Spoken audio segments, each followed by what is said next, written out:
Hey guys, welcome back to the channel. Today I'm going to be reacting to a video called Why French Trains Are the Fastest. So this looks very interesting. I know that France has, I think, like the high-speed trains, which I'm guessing this is what it relates to. And I don't really know if they have them I know that Europe has like high-speed trains, but I don't know if they're like the same model or the same sort of like equipment or the same, I don't know, situation that France has. So this looks very intriguing. So let's check it out and comment, like, and subscribe. In 1981, these are the fastest trains in the world.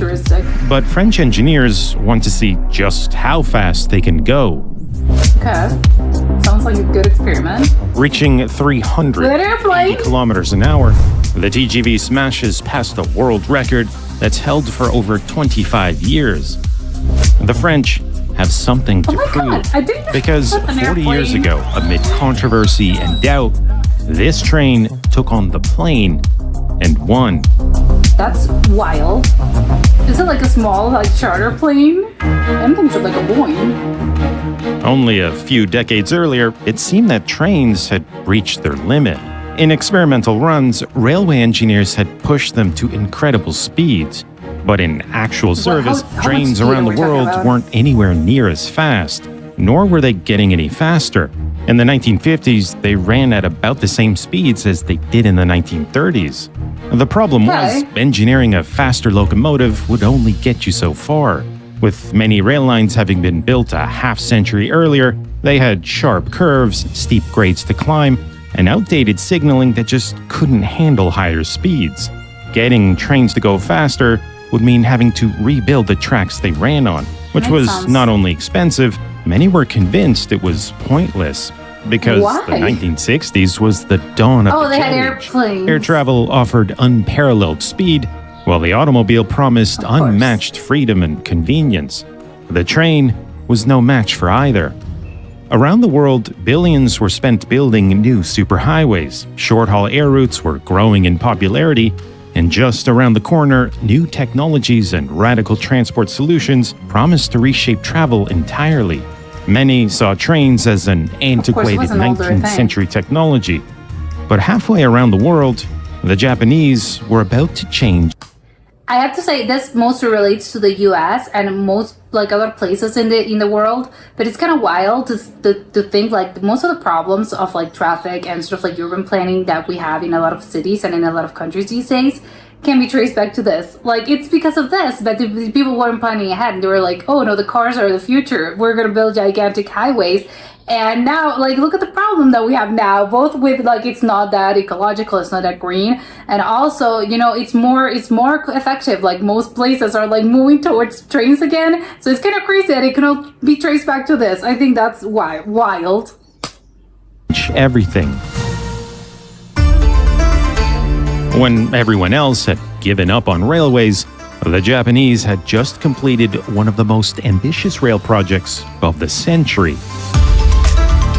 Building more than 500 kilometers of near perfectly straight track, tunneling through mountains, and constructing over 1,000 bridges. 1,000? The Japanese called it the Shinkansen. And when it opened in 1964, the trains on this new railway ran at over 200 kilometers per hour, faster than anywhere in the world. The Shinkansen was a new kind of railway, one reserved exclusively for high-speed trains. Taking the most direct route possible, it cut the travel time between Japan's two largest cities in half. But it wasn't just its speed that was impressive, it was the scale. The Shinkansen could move a huge volume of people. A single train carried nearly 1,000 passengers, and over 120 trains ran every single day, one every 15 minutes.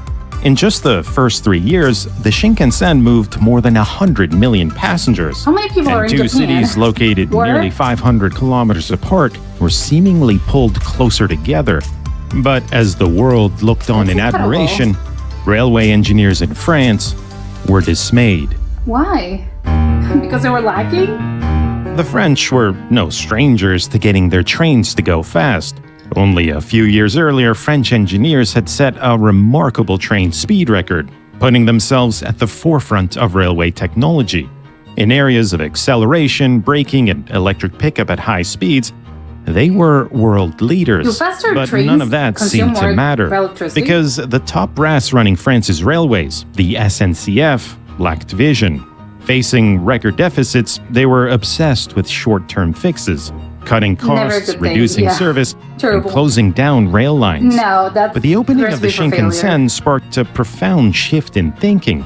Up until then, the fastest trains in France had almost always been luxurious trains, scheduled to run maybe once or twice a day, with all first-class seating and expensive fares. This is just like a But the luxury thing, Japanese really. had shown how speed and frequency were commodities that could be sold to an eager Yeah, public. to everyone, And just to that general public. got them thinking.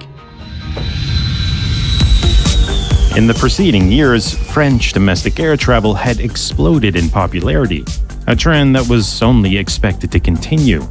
But the irony was that an ever-increasing share of the time flying to a destination was actually spent on the ground, stuck on congested roads or in crowded airports. It's crazy that it has Turns always out been going like that. faster didn't always mean saving time. Yeah. And the SNCF could use that to their advantage.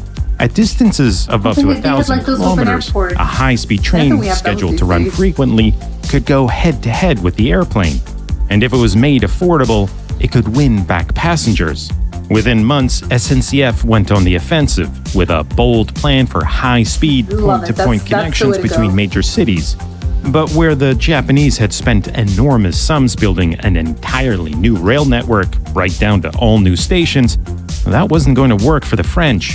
SNCF would have to keep costs down, utilizing as much of their existing network as It's possible. expensive, of course, Instead, they'd focus their efforts on developing a new kind of train, experimenting with locomotives powered by gas turbines taken straight from military helicopters. Can you do that? Using aircraft technology had a few key advantages. Gas turbines were light I had and no idea you powerful, could do this. and they would allow trains to run on steeper grades, so tracks could be built with fewer tunnels and bridges. Okay, And you're saving money. kerosene-fueled gas turbines would eliminate the need to build expensive overhead lines. What's And the French were kerosene? Is that like prepared to gas? take it a know step what it further is, than kind the of, but- Japanese, aiming for dramatically higher speeds. That's crazy. Just by making those few changes, you can go In faster. 1972, SNCF unveiled the TGV 001, an experimental train with cutting-edge technologies and a looks so top weird. speed of It more looks than like a worm. 300 kilometers per hour. This was a train designed to sell high-speed rail to a skeptical public. Goes 300 World-renowned kilometers. designer You can Jacques go there Cooper was in hired 5 to design a seconds. train that didn't look like a train. Taking inspiration from his earlier work on sports Oh, like cars, a car? Cooper gave the TGV bold, sleek lines that were undeniably cool. It's very pretty. Gone Yeah. were the opulent rail cars of earlier French express trains, replaced with modern aircraft-like cabins. Gas turbines the orange. produced an impressive 5,000 horsepower and powered electric motors that drove Like the actual the look of it all, I think it resembles it's crazy because it's in the 70s, but it kind of resembles a little bit to the mid-century modern architecture. I don't know how to explain it, but it is crazy. I don't think it looks like a car either, but it's more mid-century modern. It looks older and it looks a little vintage actually, but I love it. each of the train's wheels. Articulated bogies reduced weight, improved stability, and offered a smooth, quieter ride. In testing, the it's prototype quiet. racked up over 500,000 kilometers and accelerated beyond 300 kilometers per hour more than 175 times. Just about anyone with political sway was invited to ride the train of the future It looks and like the hear future, SNCF's exactly. vision for high-speed rail. With proven technology, the French were on the verge of putting the world's fastest train into service. It's crazy. In this clip, it looks like a worm on the But ground. many leaders wanted nothing to do with the TGV. Why? There were It's good. fears that it would be a Concorde on rails, another massively expensive vanity the airplane, project right? without hope of ever turning a profit. Vanity project. Others Okay. dismissed it as benefiting the wealthy, with new lines skipping past smaller cities to serve the Paris elite.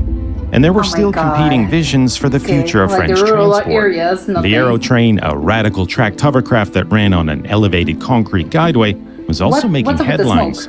With a promised speed of over 400 kilometers an I'd hour, be so scared it of stole riding some of the into this TGV's thing. thunder and gained considerable support.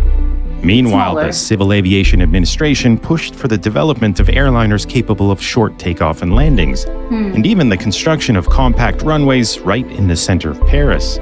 Support for the TGV wasn't anywhere near what the SNCF hoped for, and things would only get worse. In 1973, the price of oil began to skyrocket, rising nearly 300% in a single year. Oil Okay, that's a exporting lot of nations money. in the Middle East had imposed an embargo on the West, sending shockwaves throughout the global economy No gas. and causing widespread fuel shortages. France was among the worst hit, where almost 3/4 of the country's energy needs depended on imported oil. Yeah, everyone uses After oil. years of development, SNCF found itself having gone all in on fuel-thirsty gas turbines. Bad idea to put all your right as eggs the in one era of cheap basket. oil was ending. But for the TGV, the energy crisis would turn out to be a blessing in disguise. How? In 1974, the French Prime Minister launched an ambitious plan to meet the country's energy needs with nuclear power, pledging to build over 150 I don't understand how nuclear the plants nuclear under the slogan, power "In works." France, we do not have oil, but we have ideas." For SNCF, the decision was a that's a game great changer. tagline. They began working on an electric version of the TGV. Switching Okay. from gas turbine to electric traction was a huge undertaking, Do they have to calling for change the the whole development thing? of new pantographs, suspension, and braking systems. But French railway engineers, who had a history of pushing electric locomotives to their limits, They were like, "We can managed do to it." complete the Yeah. modifications in just 2 years. And the 2 switch years? from gas to To switch electric the whole, like, would soon fleet? pay off in a big way. Cars, airliners, and aerotrains depended on imported oil, Everyone while the uses TGV oil. could run on French nuclear energy. The optics were powerful, but the energy crisis also forced leaders to prioritize public transport. And by March Yeah, like 1976, buses, I the guess, necessary maybe. approvals were in place for the construction of a new line connecting France's 2 largest cities. And it would largely be paid for What is with it, private Paris, and what capital, else? not government subsidies. Soon, large swaths of countryside bore witness to a massive construction project, That's the scary. first major It's a huge Western explosion. European rail line in nearly half a century. It's crazy that they didn't really build With anything a in 50 sleek years. new look for the 1980s, I get it was the expensive. TGV was set to debut as the fastest train in the world. In But the just world? months before opening in 1981, French railway engineers would do what they did best: find out just how fast they could go.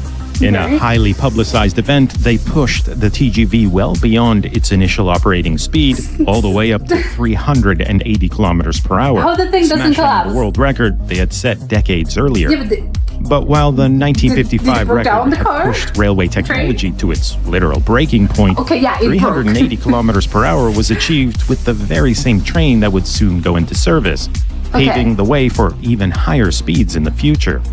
From its opening in September 1981, the success of the TGV surprised even the SNCF. Only 2 months after opening, They were like, "We're already weren't carried its imagining this." millionth passenger. And within a year, France's largest domestic airline saw a 60% decline in passengers between Paris and Lyon. Oh my God, Many people of the prefer the public's other. criticisms faded as the price of a ticket wasn't any higher than on a regular airplane? train. And an Or, okay. aggressive marketing campaign promoted the TGV's efficiency, time savings, and accessibility. And as if on cue, politicians who had vehemently opposed the TGV in the 1960s Now they were like, and "This is 70s great." now proudly proclaimed their course. support for it all along. Classic. Almost immediately, SNCF began to plan for new lines connecting more French cities. Over the years, service speeds also increased, and in experimental runs, French railway engineers continued to push the limit, ultimately reaching 574 kilometers an hour in 2007.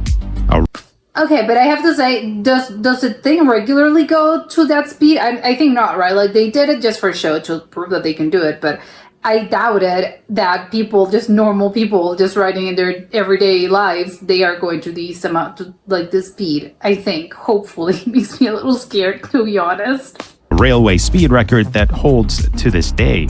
Like the Shinkansen, the TGV was an immediate technical and commercial success. Yeah, what's up with Japan? By the mid-1980s, What's it had happening become there? a symbol of national pride, a nearly 2-decade-old vision that had finally been confirmed. They had the The train had taken on the plane and won. And as a testament to the forward thinking of railway engineers, today you're high-speed banning rail them. is more relevant than ever. It paid off. The 1991 Gulf War was a defining moment in modern warfare, a showcase of advanced military technology on a massive scale. And in the opening hours of the conflict, Iraq commanded the fourth largest military in the world, with an air force of nearly 700 combat-ready aircraft. Among these was the Soviet-built MiG-25 Foxbat, Like 700 seems a little. Cold War-era But interceptor it's like the biggest? that by many What? accounts was too heavy, too unmaneuverable, and too outdated to put up much of a fight. But the Iraqis would push the aircraft to its limit, leveraging any advantage they could find It looks in a bigger daring than I was plan to expecting. ambush state-of-the-art American F-15s as they patrolled the skies over Baghdad. The outcome wasn't what anyone would have expected.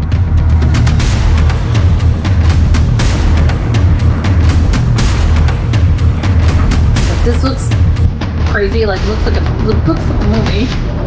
I know that like stuff is based like where movies are based on like real things. You can learn It's kinda more scary. about the incredible Samura air battle in my latest video, now on Nebula. Nebula is home to a growing number of exclusive Mustard videos, whether it's the stories behind iconic machines or bringing unrealized concepts to life. And it's where you can expect to see a lot more exciting projects in the near future, including reimagining what the world would have looked like if mass supersonic air travel had become reality. What on But earth is you that? might be asking, why are these videos only on Nebula? On YouTube, algorithms influence which videos you see, and advertisers restrict the type of content that creators can make. Nebula is not like YouTube, and that fundamentally changes how I make videos.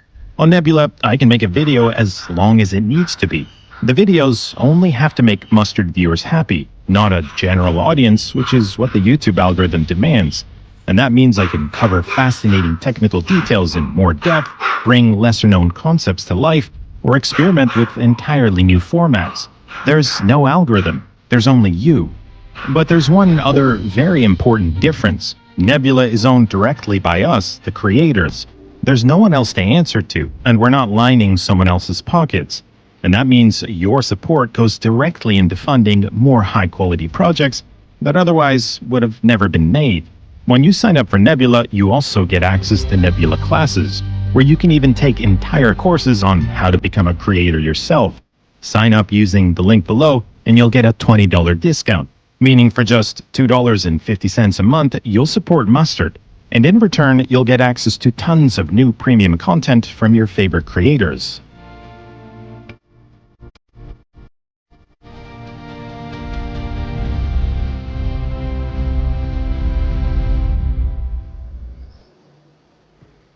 Okay, so yeah, this was very interesting. Although obviously the focus was on the French train, but the whole explanation of why they did it, and it was sort of like versus the Japan trains. It was something with an S. I can't remember the name. That it is kind of crazy that it's like, yes, I love it. Like now these days, like you have the TGV. I wouldn't say that's what it's called. And it looks incredible, great. But I want to know, like, okay, so what happened with the Japanese? Because if they were if they were better, like what 30 years ago, what has happened with them? Because I'm guessing just as the French have evolved in their like the train has evolved, the train tracks, the actual cars. Then how is Japan better now? Because it says it's the fastest. Because yes, they sort of like have the world record. But again, I'm wondering if that does it actually go to like 500 kilometers per hour in just a normal trip, or is it like no, we did it just specifically to prove that we can and that this vehicle can actually go that fast. It's not something that we recommend for drivers to actually attempt. And obviously, when you're traveling normally from Lyon to Paris, you're not going to be traveling to 500 kilometers per hour. You're maybe going to be traveling to maybe 400, which is again crazy to think. 400 kilometers, I think it's pretty fast. But again, it's not that much, but it's like that. So if this can go to 500 or around, maybe again to put a ballpark number, let's say 400. Then Japan, the big train in Japan, how fast can it actually go?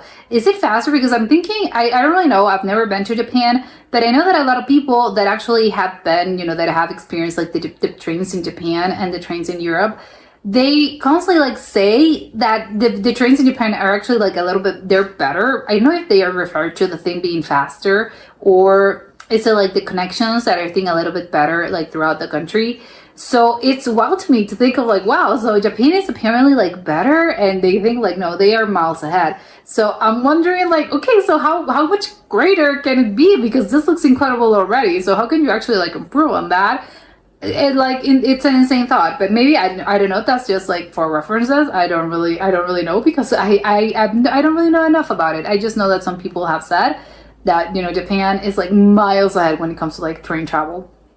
But I love the design. I love actually that they sort of like they made the switch between like the sort of like they were oil based, and now, you know, they're nuclear, they have nuclear power, which I'm guessing it's like to this day like they still use that. But I love the fact that the model itself, like the actual, you know, the general model of the cars, have not changed that much. Like, again, I'm guessing there's gonna be like little details, little like subtle things that you can notice.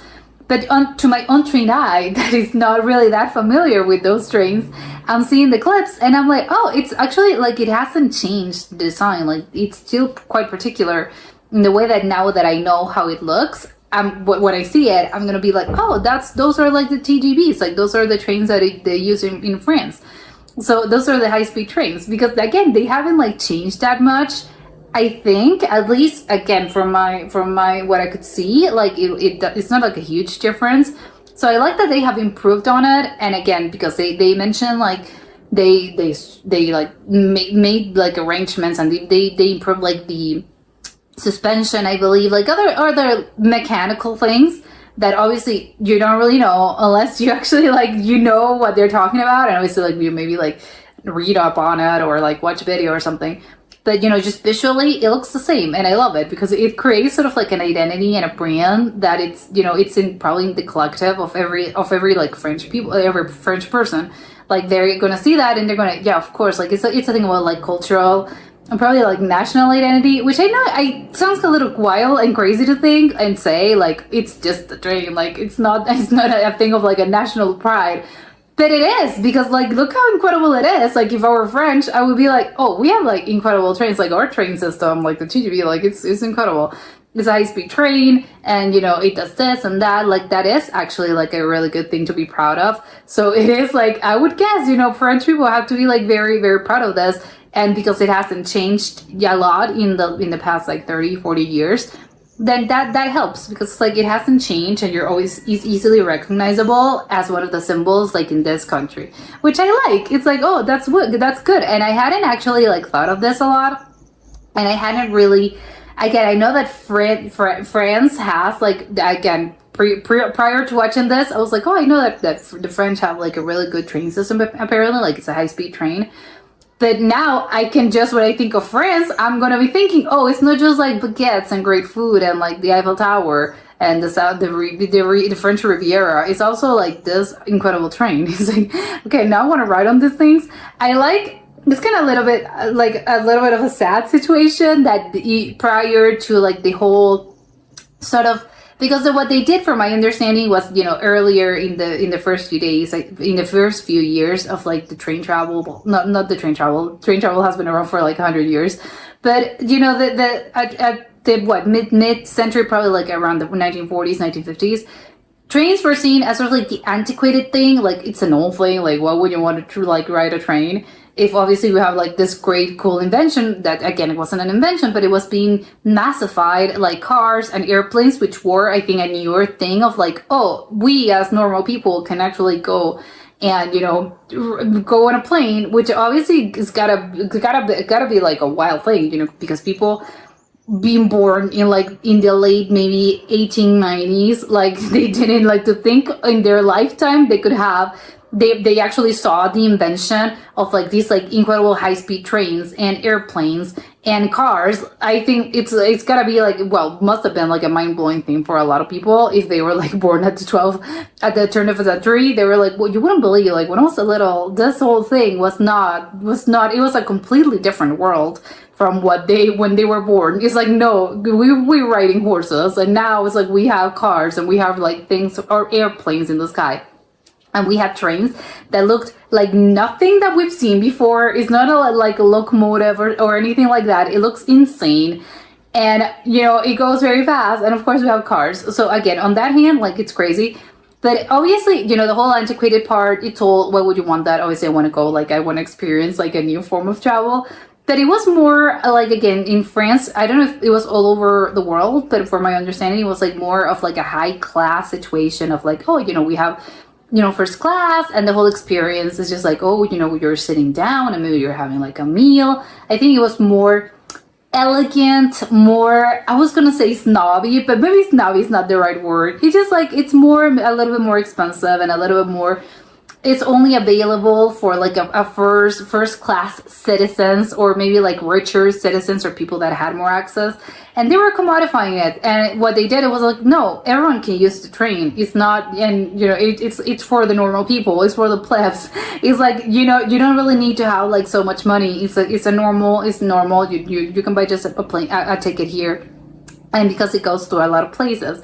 Which is like, wow, because these days I think everyone associates it's like it's public transport, it's a train, whatever, like who cares? You don't have to dress in a particular type of way. You're not feeling like, oh, I'm entering like this sanctuary place of like, oh, you know, like if you're going to like a 5-star restaurant or something. It's like, it's just the train that I maybe take like on the weekends or to go to my, I don't know, my place of employment. So it is kind of crazy how far we have come from all these like, oh, you know, you're riding the train and you have to be very fancy about this, to like what we have these days. It's just like whatever, everyone uses it. So it is kind of crazy. And I think, you know, it hasn't been that long. It was what, in the 60s or something. It's been just around for what, 60 years. Like it's kind of crazy to think of like how much of a switch has it been, like as a culture, you know, for, you know, when it comes to at least trains, at least in France, I don't know if all over the world, that it is kind of like a wild situation to think about. And I know that same thing kind of happened with airplanes, that, you know, early on in the early days of like playing when planes were like starting to like, oh, we're selling tickets. I know it was a bit of that situation of like people, you know, they've had their suit and tie, but people dressed fancier like way in those days. But still, it was a whole event. It was like, oh, you know, we're going on an airplane. And obviously these days it's like whatever, like everyone, most people they go in their pajamas. So it is kind of like crazy, the switch, and it actually goes to show like the effort that, you know, countries have taken, and probably like the governments have taken to actually commodify this and make it all like massify all, you know, airplanes and trains, and also cars to a certain extent, for, you know, everyone can use it. It's not like it's not just available for a certain sector of the population. It's just like whatever, everyone can use it. I do have to say, I love the sleek design. I think I mentioned that already. But it is crazy because I was looking, I was like, it doesn't really look like a car. But there was like one ad, because apparently they did like a very good like advertisement campaign of like, yes, you know, you have to be proud of this and look at this train and stuff. And it was, I think it was the angle, the photograph was sort of like taken from an angle of like, it was from high above, and they look like cars. Like if I were just like, you know, just taking a glimpse to like, oh, I'm seeing the photograph and I'm just like glimpsing at it, I would have thought, oh, it's cars. Like it's an orange car. Like it looks like from the 80s or something of the sort. It's like, oh no, it's trains. So I love that the design actually, again, you need to see it like from above. It looks like a car. It's crazy. It's like, oh my God, yes, I can see like the inspiration to the point where if you're not paying that much attention, like the thing definitely looks like a car with like the headlights. It's like, oh, it's a car. It's like, no, actually, it's not a car. It's a train, and it's a very fast train. I do also want to say, like the guys that did the whole, like they broke the record. Like crazy to think of, you're going. I don't think humans are meant to like go to those speeds. I don't know. Are you actually feeling it? Because I know do you feel like when you're like in a roller coaster, that I don't even know like how fast do roller coasters go, but when you're like, oh my God, I can't move, or those like those attractions that you have like the G-force, I think it's G-force, that you don't really get to like, you don't really feel like you can move, or when you're going that fast that it's just like, it feels insane in your body.